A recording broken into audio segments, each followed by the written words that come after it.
My sister threw out my wedding dress the night before the ceremony, so I read a letter at the vows that broke her marriage in seconds. She was never subtle about it. Not when we were kids, and she'd sulk in the corner every time I got a birthday present she didn't. Not when I got into my dream college, and she whispered to our mom that some people just get lucky. And definitely not now on the night before the biggest day of my life, when she crossed a line she couldn't ever undo. The suite was quiet when I came back from dinner with my maid of honor. We'd gone over last-minute details, laughed nervously about how real it all felt now, and talked about how perfect the ceremony would be. My dress, my one-of-a-kind, hand-altered, painstakingly paid-for dress, had been hanging by the window earlier that afternoon. I'd taken photos of it. I'd zipped it into the garment bag myself. And now it was gone. I stared at the empty hanger for a long second, thinking maybe I'd hung it somewhere else. Maybe hotel staff had moved it, or it had slipped down behind the couch. But no, the dress wasn't misplaced, it had vanished. The sound of her knock came with that same mock-sweet voice she always used when she was hiding something.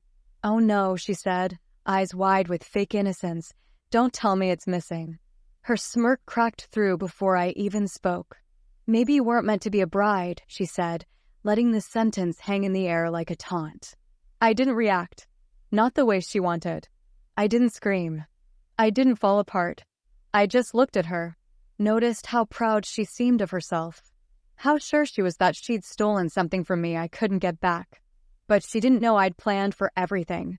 I made one call to a designer friend who owed me a favor, and within the hour, a courier was on the way.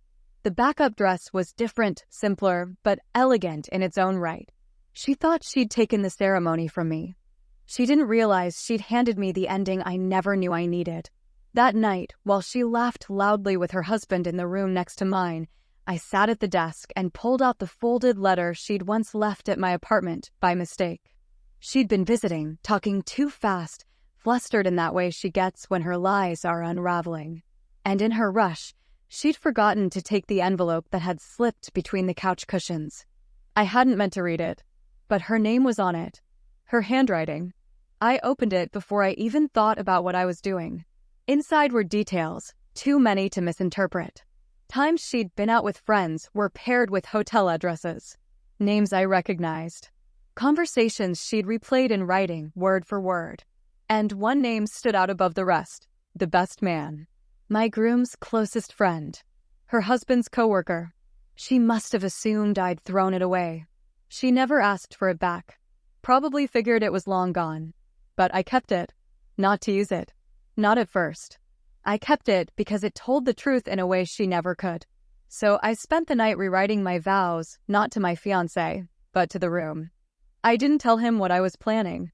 I wanted his day to stay beautiful until the moment it needed to change. I wanted her to be in her dress, hair done, makeup flawless. I wanted her sitting in the front row thinking she'd won. The next morning, I walked down the aisle in my backup dress, smiling. Not because everything had gone as planned, but because it hadn't, and I was still standing. My sister sat beside her husband, radiant in her carefully chosen gown, pretending nothing had happened. My groom looked at me like I was his entire world. The music faded. The officiant nodded. I unfolded the paper. "This isn't the speech I originally wrote," I began, voice steady, eyes locked on hers. But sometimes, life hands you a different script. Her expression shifted as I started reading, not poetic vows, but her words, verbatim. The places, the dates, the name of the man, the rooms she'd met him in, the lies she told to cover the tracks. Her husband's eyes narrowed. He looked from me to her, and then down at his own hands. The chapel was dead silent. Not a breath, not a cough, just the sound of every truth she thought would stay buried landing like stones in still water. When I finished, I didn't need to explain anything. Her husband stood up, slow and quiet, and walked out without a glance backward. The guests didn't move. My sister sat frozen, pale, mouth slightly open.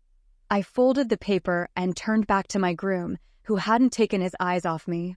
She came to ruin my wedding. Instead, I gave her a front-row seat to the burial of her own. No one moved. Not the officiant, not the guests, not the bridal party lined up in careful formation. You could almost hear the dust settling between the pews as her husband's footsteps echoed out the chapel doors, final and sharp. My sister hadn't blinked. She hadn't breathed. Her hands clenched around the bouquet she'd brought just to match the occasion, though it had no place in her hands. It dropped seconds later, unnoticed by her, and landed without a sound. I turned back to my groom, who hadn't asked a question. His jaw was set, eyes level, like he understood what that moment had cost and why I did it. He didn't speak either. He just took my hand and looked at the officiant, silently telling him to continue. But we both knew the ceremony wouldn't go how we originally imagined. Nothing about it was untouched now. The rest of the vows were spoken in clean, quiet tones. No flowery language, no elaborate declarations. Simple words. Honest promises. We exchanged rings without trembling fingers. There were no tears, no gasps, no roaring applause.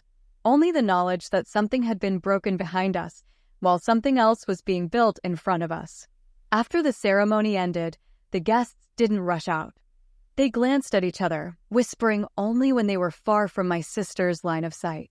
She sat in her seat for nearly 10 minutes after we left the altar, still stunned, blinking like she hadn't caught up with the hour. When someone finally approached her, one of her friends who'd always walked too close to her shadow, she waved the woman away, got up slowly, walked out without a word. The reception began later that afternoon. Fewer people showed up than were invited. Some made excuses. Others texted and said they'd send gifts, but felt it might be best to keep things low-key. A few people confronted me directly, asking if what I'd read was true. I told them the truth didn't need dressing up. She wrote it in her own handwriting. No one denied that. No one could. She didn't show up to the reception. Her name was still printed on the seating chart in bold, still attached to a table where her husband's place card had already been removed. Someone must have pulled it the moment he walked out, trying to minimize the visual damage. But it didn't matter.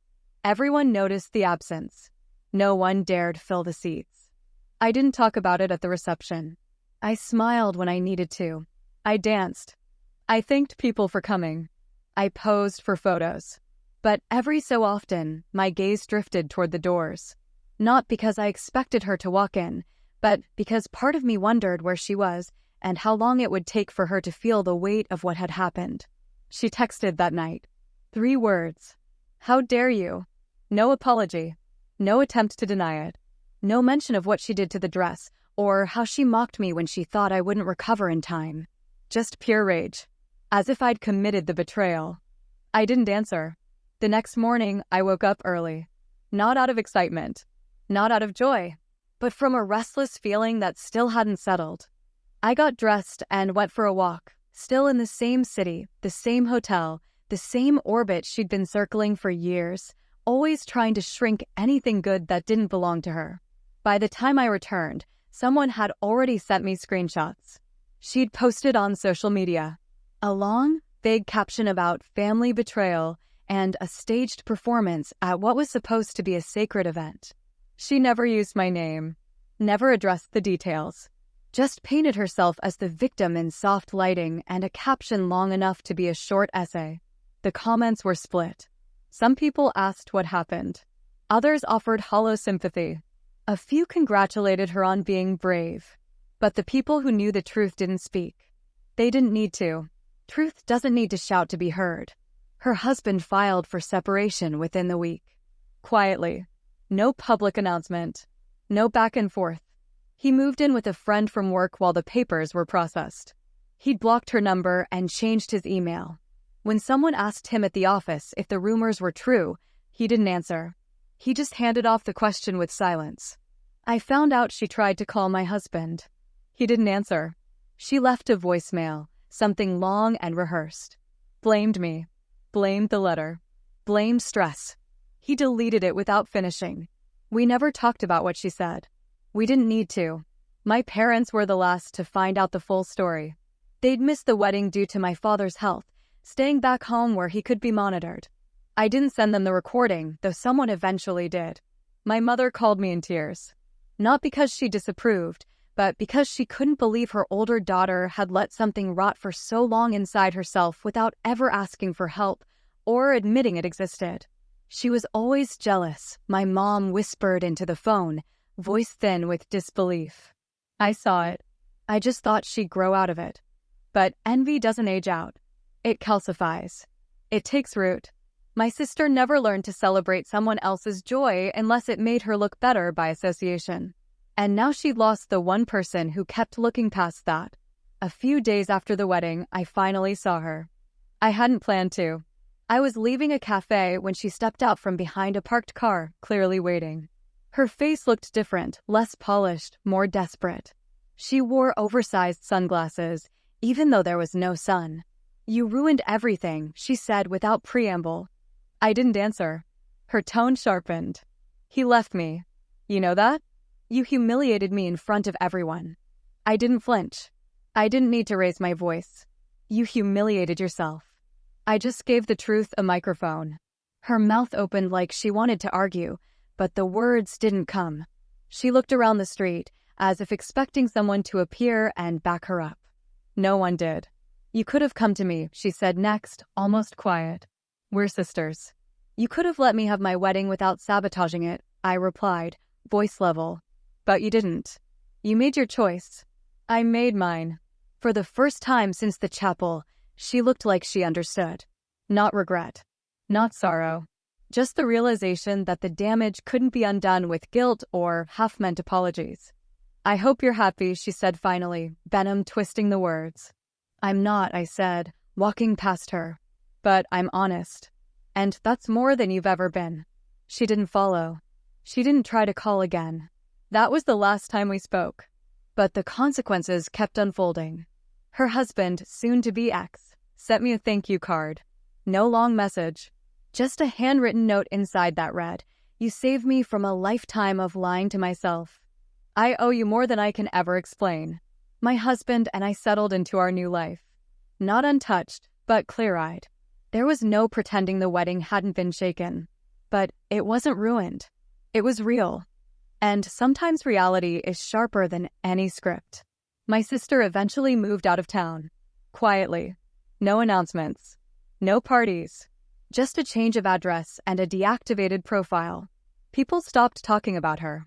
Not because they forgot, but because they understood. The silence said enough. She didn't get her second chance. Not the way she wanted. And I never asked for an apology.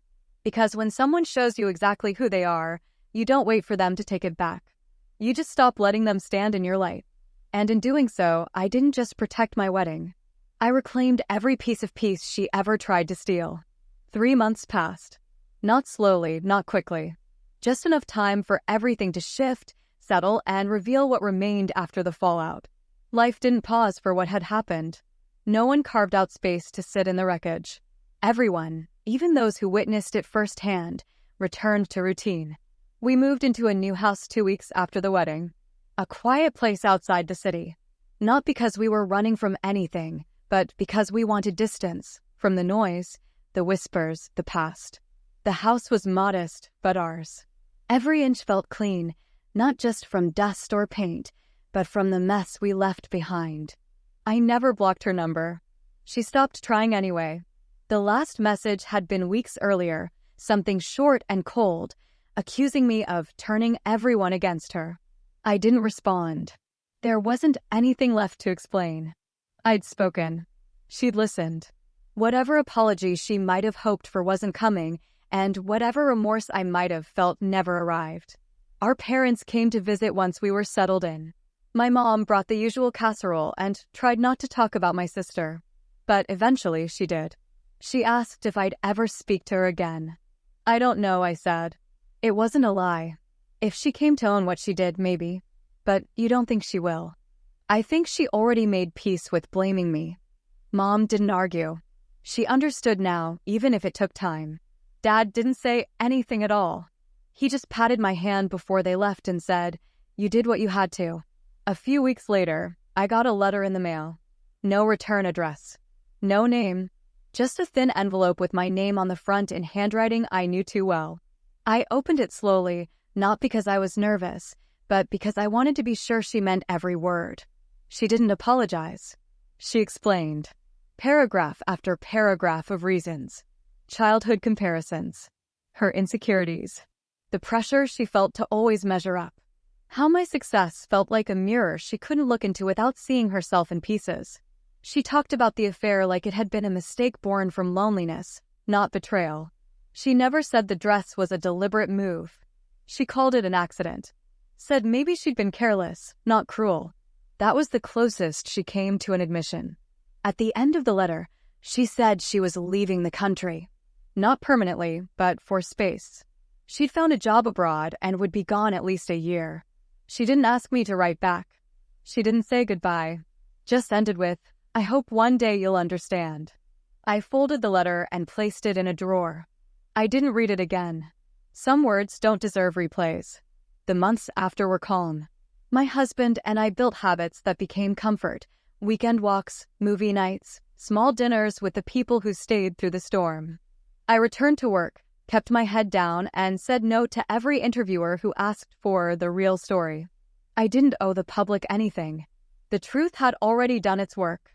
One evening, as summer came to a close, I visited my parents again. My sister hadn't contacted them either. They said she sent one email when she arrived overseas, with a photo of the apartment and a short update. She didn't say where exactly she was, just that she was okay. Mom asked again if I'd write to her. I said no, Dad didn't bring it up. Back home, I thought about the letter. I took it out once more, not to read it, but to look at it. I held it in my hands and realized something important. I didn't feel anything. No hate, no bitterness, no lingering anger, just distance. It was like reading about someone else's mistake, someone I used to know. I burned the letter in the fireplace the next day, not out of vengeance, not to erase it, just to stop letting it take up space. A year passed, then another. She didn't come back. Not for the holidays, not for birthdays. People stopped asking. Her name came up less and less. Friends who once sat at the table beside her now made plans without her. She'd made herself a ghost, not banished, just forgotten. And in her absence, something strange happened, peace stayed. I didn't look over my shoulder. I didn't wait for the next jab, the next stunt, the next sharp smile behind soft words. I existed without feeling watched. Then, one morning, I got a postcard. No name, just a photo of a city skyline in a place I didn't recognize and a line in handwriting I hadn't seen in forever. Hope your life is quiet now. Mine finally is. That was all. I turned it over once, then twice. No contact info. No return message. Just the final word of someone who had nothing else to say. I didn't tell anyone about the postcard. I tucked it into a book I kept by the window and moved on. Because there was nothing left to resolve. No next step. No dramatic reunion or confrontation. Just the clean ending she wrote for herself. My wedding day hadn't been what I planned. But in the end, it became what I needed, a break in the cycle.